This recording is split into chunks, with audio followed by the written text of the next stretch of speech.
Hello, and welcome to the Taylor Seminars, where we talk about how Taylor Swift turns life into poetry. My name is Hannah, and I'm here with my beautiful co host, Exquisite. Hello. Hi, Hannah. What's up?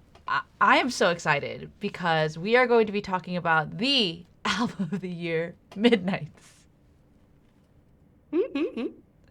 I know. I just love that Midnight Scott album of the year.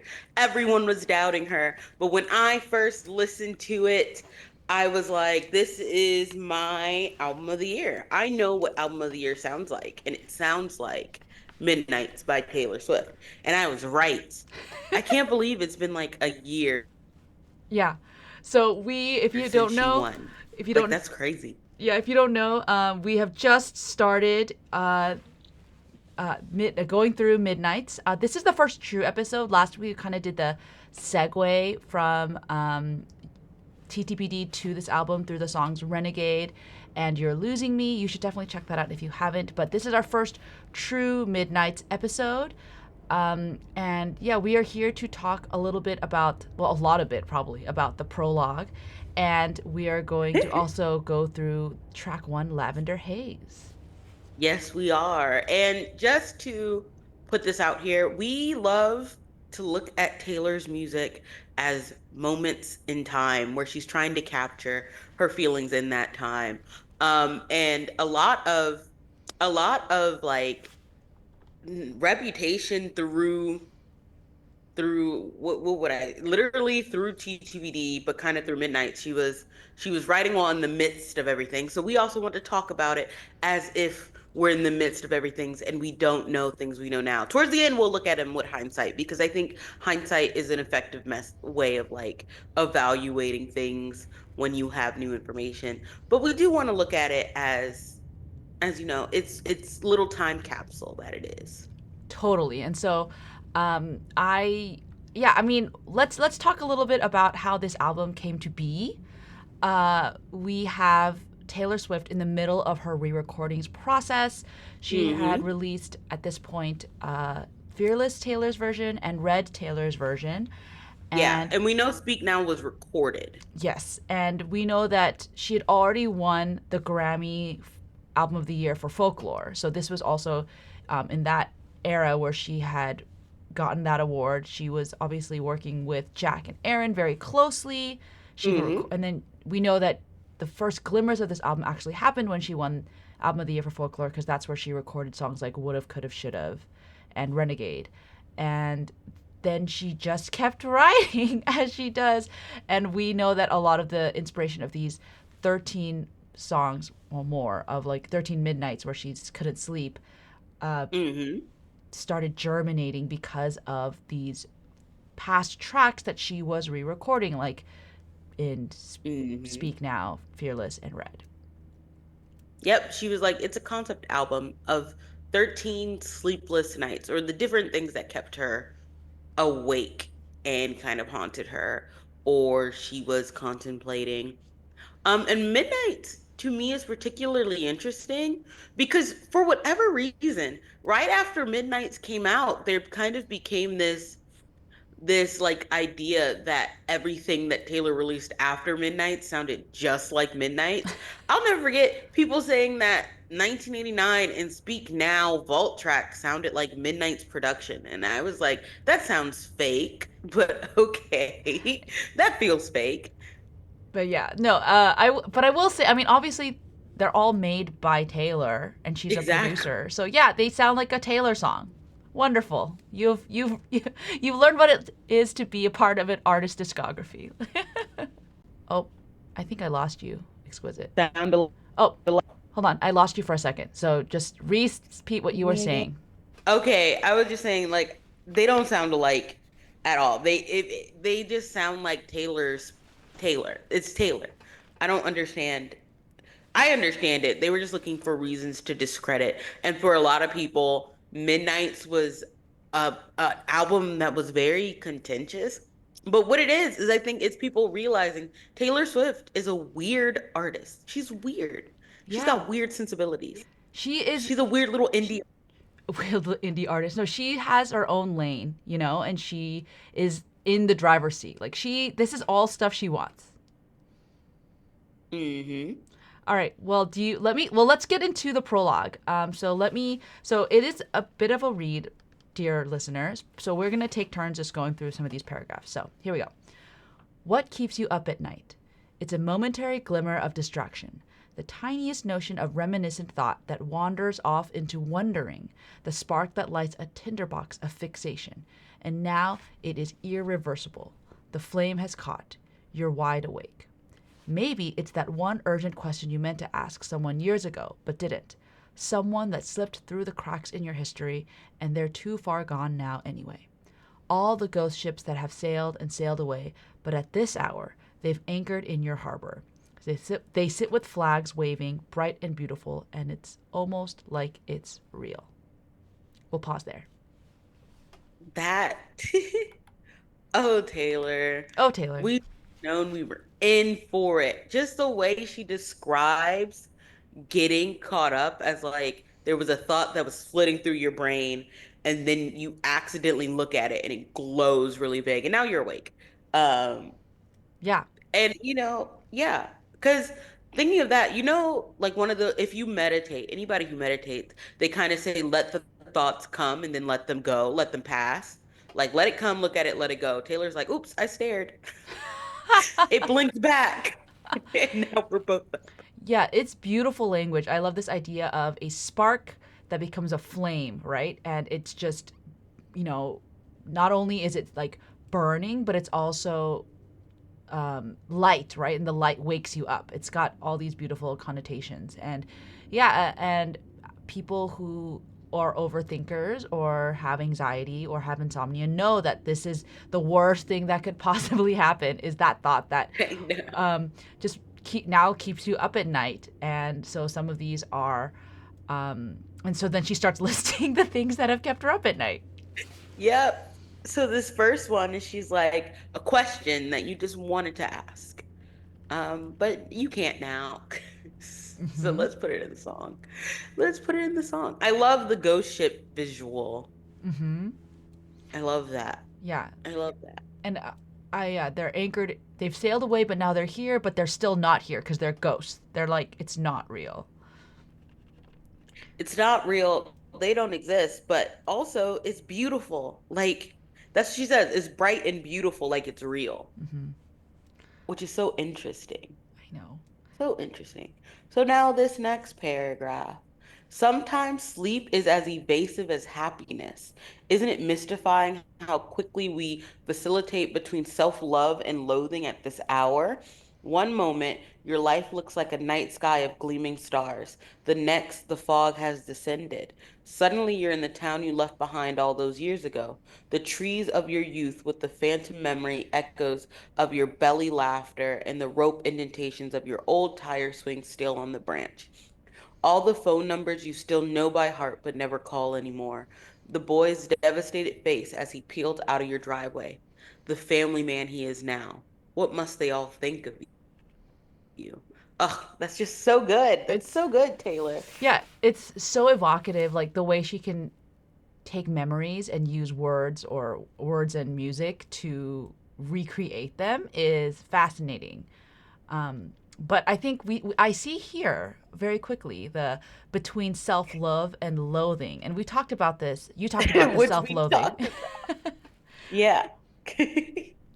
So that's definitely a theme of this album where there are love songs and yet Hmm. there are self-loathing songs on this album, which Yeah. we will get to very quickly. And I think it's very interesting, like on this album, and we mentioned it last, right? That she doesn't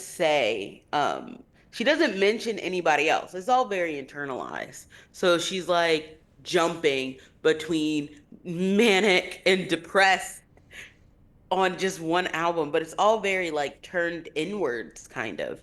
Um, but we'll get to that when we get to songs that are maybe the self-loving versus self-loathing.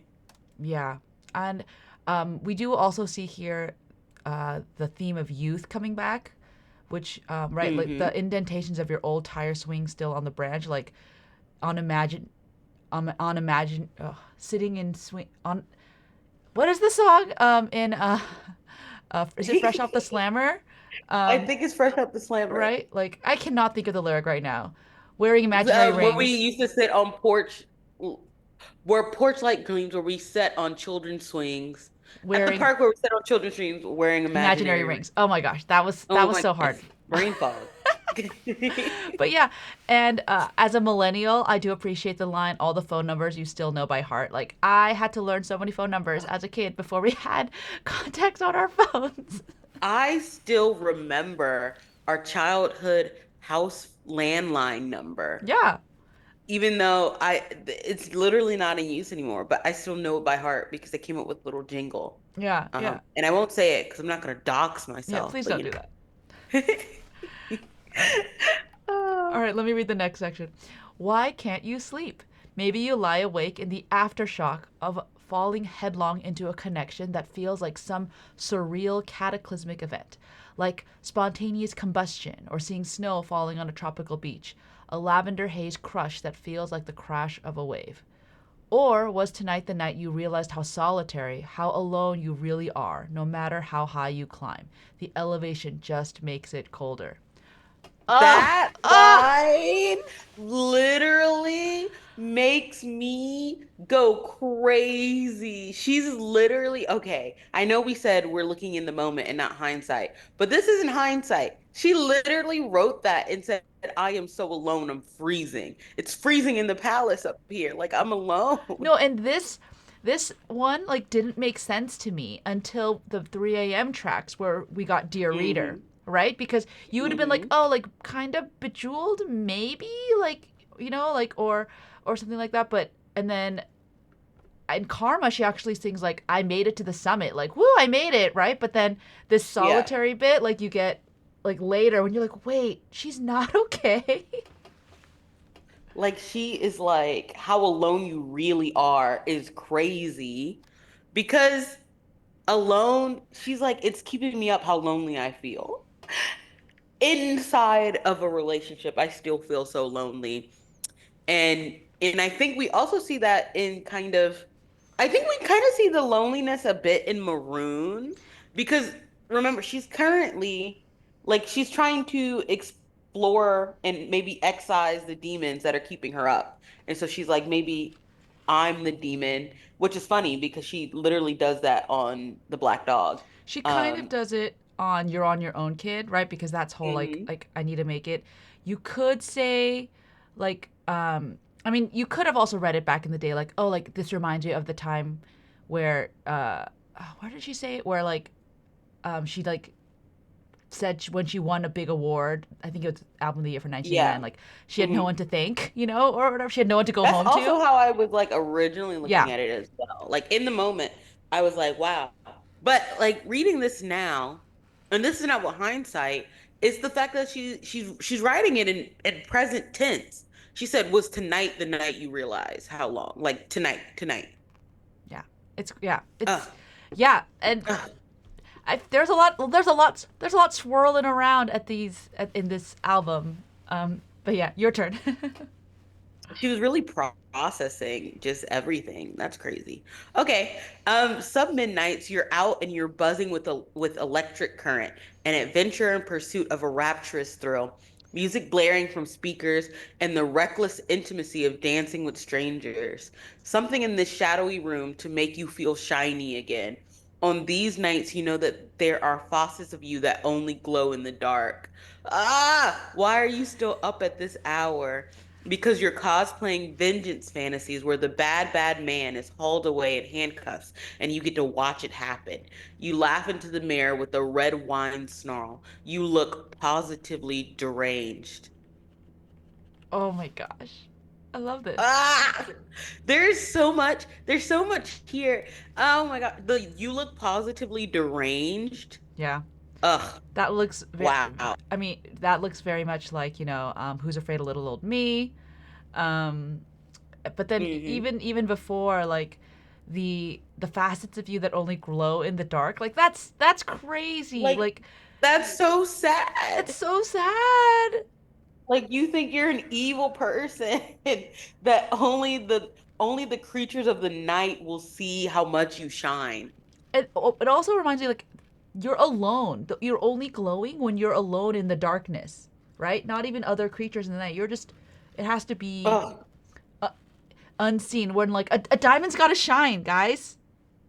oh my gosh. And then there's also like something in this shadowy room to make you feel shiny again because you feel so rusted. Ugh. Um, ugh, Taylor. Yeah. Midnight's non-understanders, I don't get you. No, and honestly, I feel like this was her being so honest. No, as honest as she could with herself in the moment, right? Like trying to figure Yeah. out where she's trying to I replay like she's replaying the tape, right? All it does is pause on the very Hmm. moments all was lost, right? She's trying to retrace her steps, right? And I think she actually does because this album is so effective. She actually does retrace her steps. Like it was so genuinely effective that the second she got on stage and sung the song, she was like, "Oh shit, I get it. I realized something. Oh no. Oh no." All right, let me keep going. Maybe you are trying to mastermind matters of the heart again. You've gotten lost in the labyrinth of your head where the fear wraps its claws around the fragile throat of true love. Will you be able to save it in time? Save it from who? Well, it's obvious. From you. Okay, okay, we're gonna Ah, stop here again. let's just stop because let's just stop. Because Hannah, do you remember my labyrinth thread? Do you remember my labyrinth thread? And we'll talk more about this when we actually get to labyrinth. But the labyrinth was literally created to hold a monster. Yep. And Taylor says here, I am that monster, and I'm probably ruining this great love of my life. I need to figure out how to stop. Yeah. And again here we see the self-loathing, right? Where she I know in the song Mastermind she's like kind of winking, but here she's saying maybe I'm a mastermind and I'm evil, right? And also like Like and maybe yeah, derogatory. mastermind derogatory and also maybe yeah, I'm the monster on the hill, right? Who's coming to destroy true love, who's coming to destroy your town, right? Like it's me, hi, I'm the problem, it's me. Ugh, it's just so nuts. It makes me crazy. Like this little tiny little paragraph. Yeah. Ugh. This is it. But here, I think you get to finish it off. Oh, okay. We lie in love and in fear and in turmoil and in tears. We stare at walls and drink until they speak back. We twist in our self made cages and pray that we aren't right this minute about to make some fateful, life altering mistake. This is a collection of music written in the middle of the night, a journey through terrors and sweet dreams, the floors we pace and the demons we face, all for us who have tossed and turned and decided to keep the lanterns lit and go searching, hoping that just maybe when the clock strike 12, we'll meet ourselves. See you there, midnight sharp. Taylor, Taylor, Taylor, Okay, she only wrote Taylor, Taylor once, but Taylor. yes. Taylor, I need to talk to you. Just because so much of it, like this, and the thing is, that first sentence kind of does the balance. I think Midnight's, we lie in love. And so you're like, oh, love. And then the rest of it is just terrible. I also love the dual meaning it could be. Like, we can be lying down in love and fear and turmoil and in tears, but we could also be lying, like deceiving in love, in fear, in Mm-hmm. turmoil and in tears. Mm-hmm. There's just, there's a lot of just not even a roller coaster of emotions. It's like a washing machine cycle. There's no seatbelts. It's just crashing against the drum of this laundry machine. Mm-hmm. You know what else I think is interesting? And I think maybe we can, if our audience will allow us to, and they will because they are so generous with us, I think it's going to be very interesting for us to track alcohol on this album. I Mm. think it's going to be interesting because she says here, she says we drink until they speak back. So there's a certain like alcohol tingedness of it all. That's very interesting. And I want to be very like, I don't know, delicate, not to make a pun, as we talk about it, because this is not like I would hate for people to think we're trying to imply that Taylor has a drinking problem. Mm-hmm. Um, but I do think it's necessary to kind of understand, because alcohol as a thing in like literature and as a thing literally in real life is like a coping mechanism sometimes, or like this is when I get to be my true self when I drink, or seeing over drinking can hint towards things sometimes. Mm-hmm. And I think it's interesting because Taylor herself has said that, and she said it in her Times interview, that she was completely sober while preparing for the Eras tour for Mm-hmm. half a year. So I think that is interesting. And she said she doesn't drink while while she's in the midst of like a leg of tour. Um, and it was funny because we saw her first glass of wine when she ended that US leg, and Yeah. she walked out with her wine glass. So I think I think it'll be interesting if we maybe make note when we see a lyric about Yeah. alcohol. Yeah. Yeah. Yeah. Yeah. I think that's totally something that, well, we're gonna see a lot of themes going through this album, but that's okay. That's a great segue. We are now going to see Taylor there. Where whatever sharp time it is, we're gonna dive into the Lavender Haze of it all, which is track one. Before we get into the lyrics, Exquisite, when I pressed play on Midnights at 12 Pacific, thank you for being on the West Coast to myself, and I heard "Meet Me at Midnight," I jumped. And then those synths, and I was like, whoa, where am I? Like, Because you guys, I know you remember what you have to remember. We hadn't gotten a pop album since 2019. oh my Like, gosh. we had gotten Fearless in Red for Taylor's versions, but we hadn't had a pop album since 2019. Mm-hmm. Mm-hmm. And the last new music we had gotten from Taylor was was Folklore and Evermore. So nobody actually knew what to expect and what she was giving us. Mm-hmm. And I remember like when the pictures came out, and this caused so much like hullabaloo when the pictures for the album came out. But I'm like, I think the photo shoot for Midnight is so real because she's like, yeah, I'm depressed, but let's put this synth beat on there. I think Taylor has said this when she was talking about My Boy in the demo. She's like, yeah, it's really sad on piano, but you know me, I will add a synth. Yeah, I think this is the one where she really pushed the synth sound. Obviously, she went even further and did more sonically interesting and weird stuff on TTPD, but she really was like, okay, how can I take what I've learned from Folklore and Evermore and now like blast it up to 13 with my synths. Yep, and she worked with Soundwave on this song. It was Soundwave and Jack. Okay, yeah, so the producers are Soundwave, Jahan Sweet, Braxton Cook, Jack Antonoff, Taylor Swift. So So that's interesting. New producers. Hello, people we've never met. yeah, it was very exciting. I think we got the Apple Music gave us, or iTunes, somebody gave us the producers list early, and so that's when we were like, who is Soundwave? What are you Exactly. doing Which here? it's real fun to like think about the fact that Soundwave is actually Kendrick Lamar's producer. So him and Taylor were just trading numbers. No, I think yeah.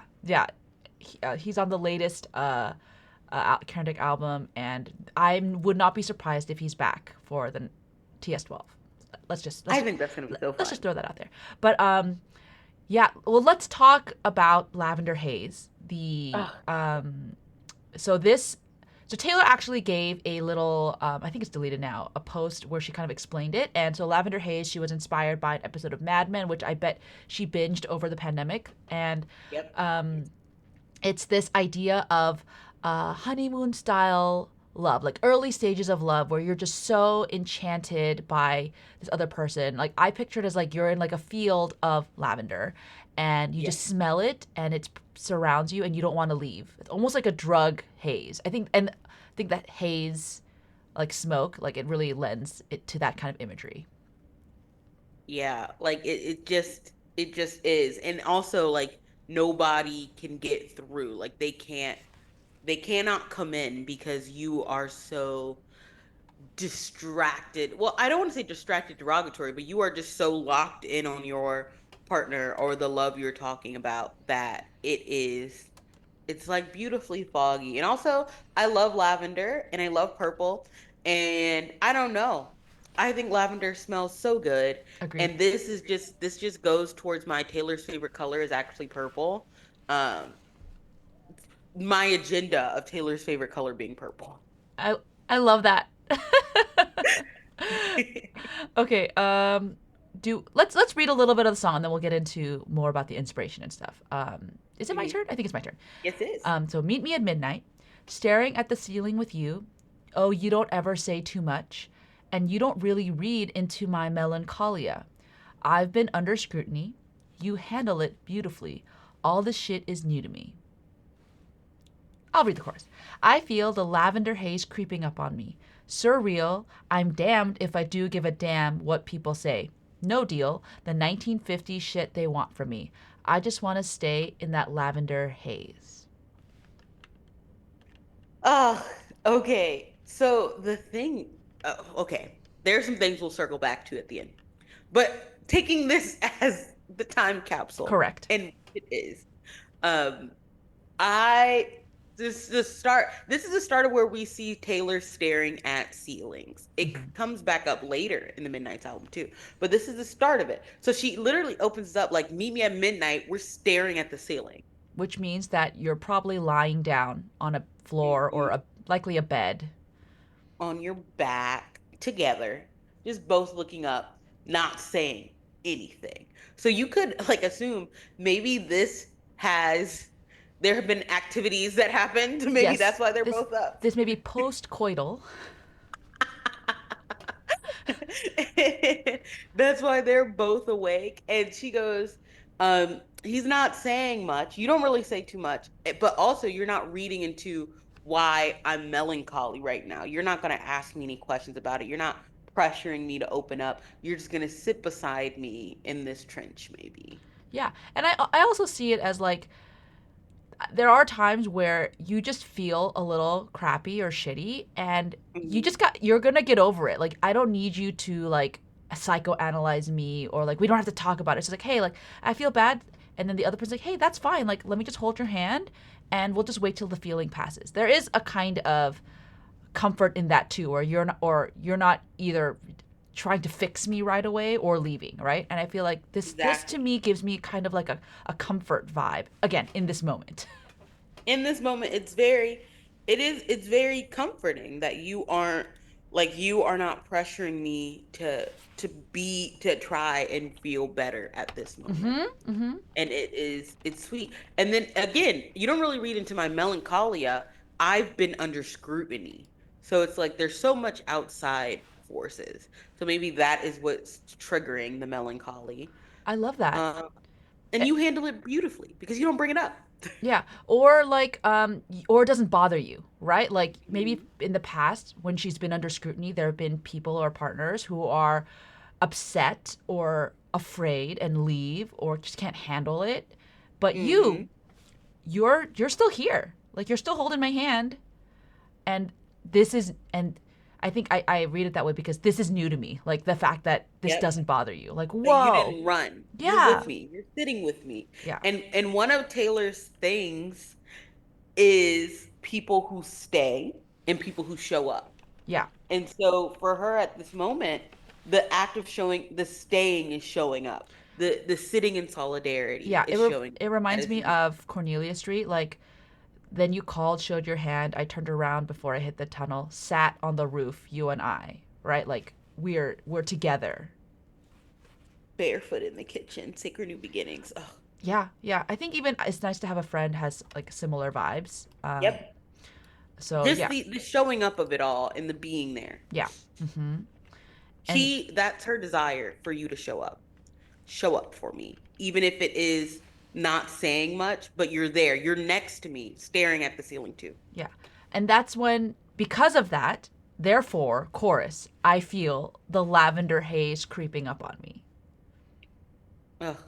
I feel literally she's like, "Oh, I understand what this is. Like this is love. This is magical. Like it is kind of magical the way she sings it and, and kind of visualize it in that music video with all the purple smoke and she's like it's just creeping up. It's slowly invading her presence. Yeah. Her vision's turning lavender." And like it's like growing out of the carpet too, you know, like the plants and stuff. Like it's literally Hmm. like blooming, blossoming, thriving, even in like an unexpected. It's such an unexpected area. Like just flowers don't grow out of your living room. Um, and I Ugh, think, it's yeah. just so So, it's and so I think nice. it's funny. She does take the word surreal, and then like, what if I made a music video that was surreal with Real. koi fish in the swimming around Hinting at me? something other purple. I love that line though. Surreal, I'm damned if I do give a damn what people say. So it's like not a that line to me is a Swiftism happening because the phrase is damned if I do, damned if I don't. But she's like, I'm damned if I give a damn what other people are saying about Yep. us.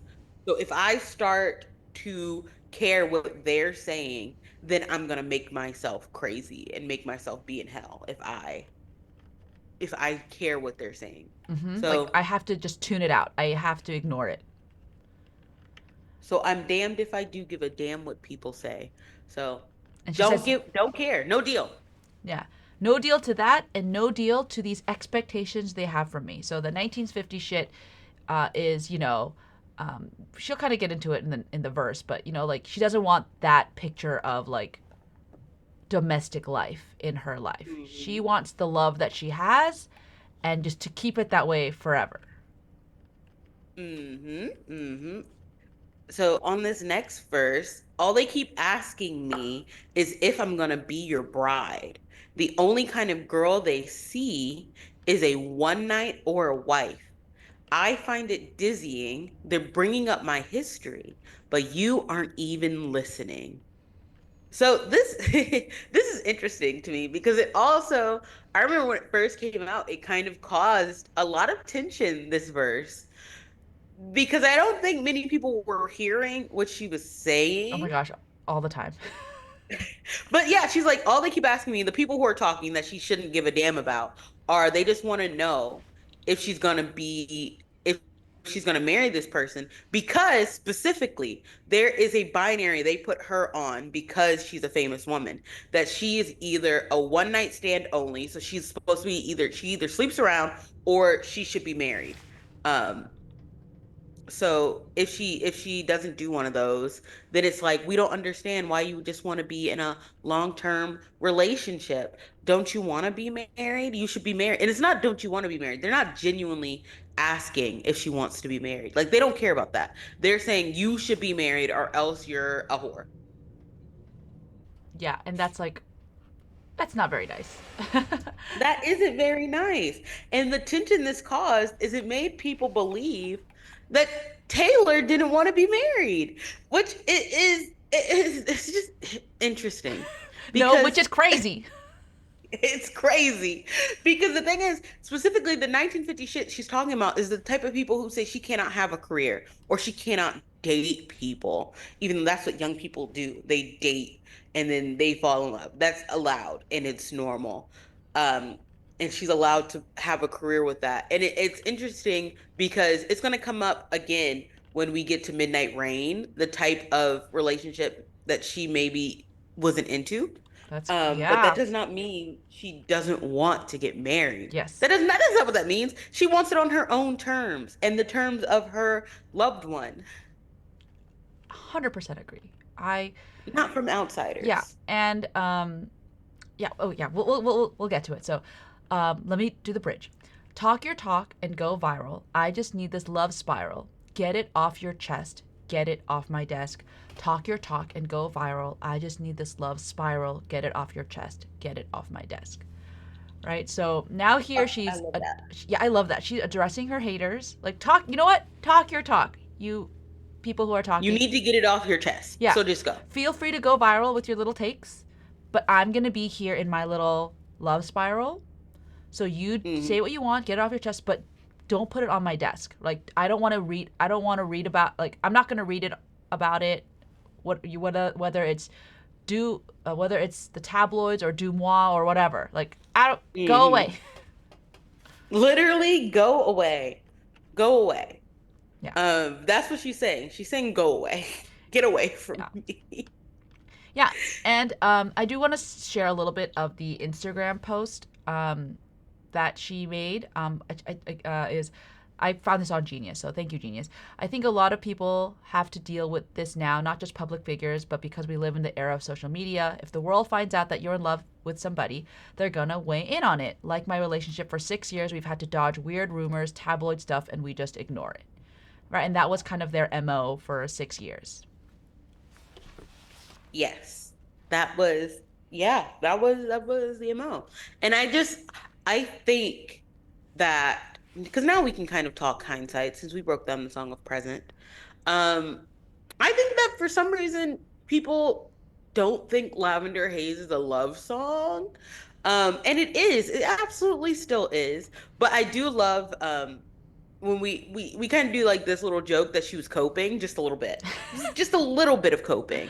Uh Okay, like before you go too far into that, I do want to read one more thing yeah. before I forget. So, in Okay. the Lover journals that she released with her Lover album, she does write a little bit about the beginning of the relationship, where she says, we've been together and no one has found out for 3 months now. I want it to stay that way because I don't want anything about this to change or become too complicated or intruded upon. But it's senseless to worry about someday not being happy when I'm happy now. So I do think, like, for me, the reason why, like, Yeah. yes, maybe there's a little bit of copium because she's writing it Just a little later, bit, just a little bit. but I think in the moment it very much was like she was remembering this moment of a midnight where she Hmm. was up being like, oh my gosh, I just want this 3 months of happiness to stay forever. Like that's the Lavender Hmm. Haze moment. So Exactly. my I theory is agree. she watched Mad Men, saw that phrase, saw them, like, heard that phrase, and then immediately got transported to like, oh my gosh, remember when we first got together and I just wanted, And nobody yeah, knew. like that's And this nobody knew. moment of like, and that's the little bubble, and maybe it was also inspired because she was feeling a little bit like she didn't know where this relationship was going, maybe a little bit possible. Yeah, and I think it's also like because we do know because with hindsight we know, and with TTVD we know that she was maybe feeling a little constrained and a little like maybe we can expand our boundaries, and we know that he was maybe not as willing to expand their boundaries. And so part of this is like, well, I liked this once when it was just us and nobody can intrude or say anything Mm-hmm. to us. And I need to remember that and hold on to that because, again, he sits with me and lets me just be melancholic next to him, and he won't maybe investigate it too much. But also, there that becomes a little bit of a problem, even not even so far as going into TBD, but if we go to You're Losing Me, where she is like, you can't tell my face is gray, you lay next to me every night and you're not. So that you don't ever say too much, kind of if it is all the time, it can become bad. Never reading into your partner's melancholia ever Mm-hmm.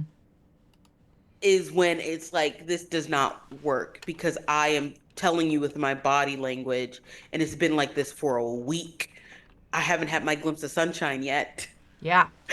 Please talk to me. Like it's different from companionable silence versus silent treatment is entirely different. Yeah. Yeah. And so I do think that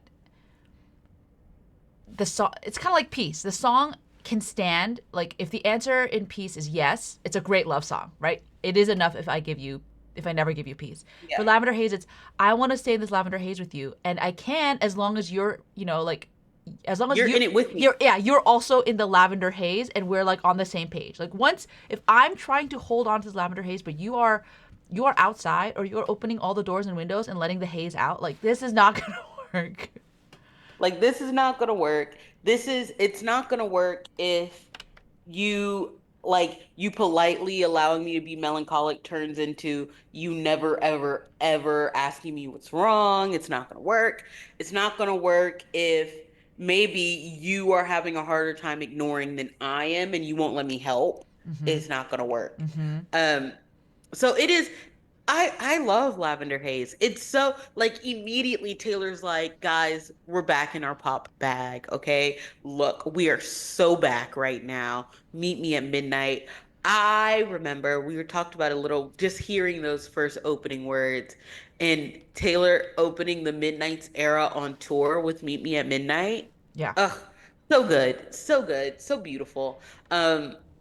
And I just do think I think that Midnight was the beginning of her rewiring her entire brain. Yes. And it was, do you remember when she announced Midnights? We all knew she was announcing something because she stepped out in a full diamond Oh dress. gosh. Oh, yes.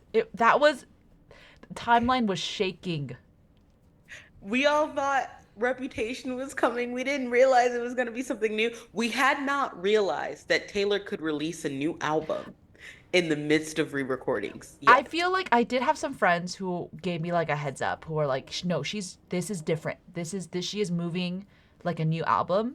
And I was just like, "Okay, let's ride this train. Let's see where it goes." And I thought it yeah. felt a little different, but I was like, hmm. I was like, no, Red just came out. She's not gonna do that. And then she was like, ha ha ha. Yes, I am. So and she didn't even, it was funny because I think she said, did she say meet me at midnight? She's no, because she was like, the cover and the title will be released at midnight on my Oh page yeah. Oh or no, for something. a long time on her That's what she told Instagrams, us. she was writing like at midnight at capital all capital letters. Like do you remember? Like she just kept Yeah. doing like midnight, and I remember when she did release the album title and she said she was going to release the album. I like got a viral tweet that was like, "Do we hate her or do we hate her?" And then it was just like me just like screenshotting like and highlighting her saying at midnight like in all caps, like spaces between the letters. Like she's so funny. And it's funny that she's done a bait and switch with Reputation twice when it was new She's so music. funny. I think she thinks it's hilarious. Yeah. Um yeah, no, I just think and also once again, the start of Midnight and it's starting with Lavender Haze. I think it's interesting to have Lavender Haze as a first track, besides Talk the about like it. Meet Me at Midnight's opener. I think it's interesting because she establishes that she's up all night, but she's up all night with her lover, and they're not questioning her melancholy. So, because of this, she then goes into later songs where she's like, "This is my melancholy. These are all things that are causing this melancholy that maybe wants to break this haze that I'm living in." So she establishes in the first song she does not want to give up on the lavender haze. This is all she needs. This is all she wants. And then for the next 12 tracks, she's like, well, I kind of want a bejewel. And also, I have some questions for some other people. And also, even though everything is like purple and hazy, there's maroon, red everywhere, and I need to deal with Yeah. that. Yeah. Um, so I think it's so interesting to immediately go from purple, lovely, into this deep dark red in track two. Yeah. Yeah, I will say this starting out the album, I think did make sense because I think she did think or was convincing herself to think that everything is fine, right? And I can come back to this Lavender Haze moment. This is the intro episode to Midnights. I think we can go a little more Yeah. overarching, but like right, like she does have snow on the beach, which is a very similar song to Lavender Haze in terms of like the beginning of the relationship too. And then she has Labyrinth, which is also the beginning of a relationship. Yeah. Looking back now, I'm like, why are there so many of these in the beginning of the relationship? She was trying to recapture Yeah, it. yeah. And we do have Sweet Nothing, which is a little more like in the day to day. But Yeah. all of this to say, I do think that this song is the most like it's such a perfect encapsulation of a moment of a world, and she's like, I nailed it. I know she knows she nailed it with this song. Like Yeah. this with the like this is such a sexy R&B song, right? I And know. it's her I'm so falsettos excited. are insane. The layering, and then the bass and the sits, it's just beautiful. And so I know that this was very clearly like, I'm not gonna throw any like acoustic guitar in here. We're just gonna go back into pop, and it it makes it a gorgeous, gorgeous song. It really does. Soundwave ate with that production. He did really good. I do hope he's back for TS12 because I think it's going to be interesting. I love what you said about Sweet Nothing, only because Sweet Nothing does the thing line of that's in the first line of Lavender Haze of not reading into my melancholia. You never say too much because Sweet Nothing, he literally is not saying a lot. He's just there Yeah, he's just to he pray. humming. He's humming. He's not speaking much. He's saying like three words. What am I? Like that's so sweet, type Well, thing. that was Paul McCartney, right? Yeah, yeah, exactly. So We'll get Taylor's there. We'll get. Oh my gosh, he's so funny. Taylor. When we get there, we'll get there. And I like that you bring up snow on the beach because okay, there was one moment me and Hannah were texting, and it was before TTBD had came out, and I was like, snow on the beach feels to me like she is like, as long as it keeps snowing on this beach, as long as it keeps coming down, we're good. Because she kept repeating, it's coming down, it's coming down, it's coming down until the song ended. So I was looking at that repetition. And I was like, I feel like she's basically saying, as long as it keeps snowing, good. And Hannah's like, it's because I'm not sure how much I buy that, what she just said. And I was like, Hannah, wait, listen to me. Listen to me. I was like, no, you don't get it. Because I put it on my playlist that was like my denial playlist. I put Snow on the Beach on the denial playlist. You know And what? Hannah was like, I don't buy this You know what? I explicit. honestly, listening to that now in the context of our podcast, I you might convince me when we get to track 4. We're gonna see. Yeah, but no, I just, yeah, I love this song. It when I am feeling down and I'm like, what do I want to listen to? And I turn on Midnights, immediately I feel sexy. I feel strong. I feel like I can run a mile. And I know she's so proud of it and all the visuals that she made. I really like this music video too, with her sitting on the bed and being sad, and then she gets transported into a galaxy with koi fish and stuff. It's beautiful. I really do. I love Lavender. I love Midnights. I was a Midnights warrior, okay? You were. I was on the timeline and I remember this happening because I said they are not going to give Taylor Song of the Year, even though they had promised her. It was like, it wasn't a promise, but it was like they didn't give it to her for All Too Well 10 because they said that they had heard Antihero. So they were like, okay, that's going to be a strong contender next year. Let's not give it to her for All Too Well 10. That's what one of the Grammy voters had said. So she didn't get it for All Too Well 10, which was like egregious. Um, but I remember I was like, they're not going to give her Song of the Year. And what they're going to do is they are going to help Taylor cope with not getting Song of the Year again by giving her Album of the Year as a consolation And it prize. shouldn't be a consolation prize. She should have won And both. it should, she should have got both. But it's just so interesting that of Taylor's 14 Grammys, four of them are Album of the Year. And she has not won a song award, like a specific song award, since Mean. Yeah, which is Speak Now. Is that not It's in, insane? and Mean Like, won 2 Grammys. Oh, I guess, yeah, she did. exactly. Yeah, because she won All Too Well, like, music video. But again, that's not really for a Yeah, that's song. not a song. Yeah. So it's like she hasn't been awarded for her writing since Speak Now. And it's just so interesting to me because it's like Taylor has prided herself on being an album artist, yes. And so when she gets awards, she gets awarded for music video and for albums. She does not get awarded for songs. So I'm wondering how long we're gonna see this pattern. How long will the Academy disrespect her? Um, this Grammys, I think Fortnite is locked in to win music video just because the people who vote on music video have been giving her a lot of like the technical awards that Fortnite has already won. Mm-hmm. So I think she's gonna leave with one. I don't think she's gonna leave empty-handed. I think we're gonna have another 2020 year where every artist gets one. Yeah. Um, but I just think it's crazy. Midnight's has two Grammys, and it's literally for album. They gave her pop vocal, and I knew when she got pop vocal that she was winning album of the year. I was like, oh, they're just rewarding the album. Because even though, like, online, quote unquote, people did not, quote unquote, like Midnight's, first of all, that doesn't match the streaming numbers of Midnight's. Yeah. People were actually playing this album, but also it was like critically acclaimed. But it was so critically acclaimed that TTPD got backlash Which is for insane. Midnight's winning. Yeah.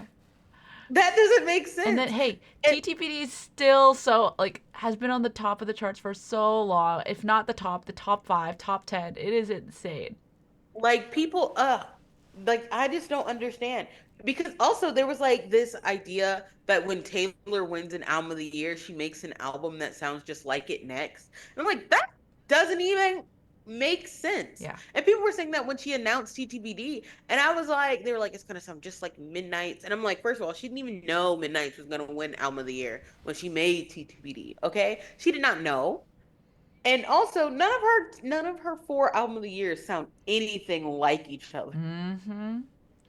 Yeah. I got a comment on a TikTok, RIP TikTok, that it's crazy that as we predict things for TS12, that we know she can grow more. Right? Uh-huh. Like the fact that she can do a 12th studio album and we really cannot predict what she's going to do next because we know she loves to learn and grow and stretch and experiment, and you can't say that for every artist. Like I, for example, love to, read books, and there'll be times where I'll read the third book by an author and be like, okay, you've done the same book. Like I love the first two, but the third book is also exactly the same. So I'm not excited for book 4, right? Hmm. But Yeah. with Taylor, like I know, like I'm gonna get something amazing, whatever it is that's next. Whether she does, I don't know, rock, R&B, hyper pop, I don't know. Like, I'll be seated. I I need the inevitable Taylor Kendrick second collab that I know exists. They need to stop hiding it from me. It's true. That's true. And then we're gonna have TS13, and I know she's gonna do something crazy for I TS13. feel like she's gonna call it 13. I feel like that's a safe Oh, bet for a name. okay, okay, all right. Um, I think TS12, what I do think is we are going to see a little bit of a return to form promotion wise, just because for 4 albums now, she's kind of done like 1.5 music videos, two No, to three. yeah. I mean, I don't know. You don't think she'll save No that for 13? pre-release single. I think she may do for, I feel like we're gonna get a pre-release single Ooh, for TS12. okay. It's been a while since she's done one And because I think she really does enjoy the you hear it all at once. But I feel like she'll give us a single this time. okay. All right. Well, sorry guys, we strayed a little bit from We did. Midnight's, but Midnight's is so connected to Taylor that we don't think you'll mind the segue. But going back to the Yes. song, do you, Exquisite, have any ideas for the emoji? Would it be why I almost want us to do a fairy, but just only because, okay, because we talked about the prologue, and she's like the little spark of like it just flits through your imagination and then it grows. So you know how like sometimes you'll have like the fairies in videos, they kind of like this is so dumb. They'll like fly by really fast and you don't realize it was a fairy in the cartoon. This is why I want a fairy emoji. Oh my I god. just feel like it would be the ultimate test of someone who actually listened. They wouldn't just know. All right. There actually are 3 different kinds of fairies, with blue hair, red hair, and green hair. So yeah, pick whichever fairy you would like. If you want to respond. But either way, like just feel free to leave a comment on, or I think we're doing hashtag midnight seminars. Yeah. And we have new art. Yes. Thanks, Alef. Yeah, thanks Alef or Alef for doing our Midnights cover. So please give him a follow. I have his stuff in the notes. Thank you guys so much. We will be back next week with apparently Taylor's favorite song from the album, which is Maroon. Because she keeps playing it as a surprise. Maroon, you're on your own, kid. Yeah. She loves this. But then she played Maroon even more than You're on Your Own, Kid, which is I know. which is crazy. So there's so much to get into. Oh my gosh, I'm so excited for Maroon. Okay, we will see you guys. Meet us at midnight next week, everybody. Bye.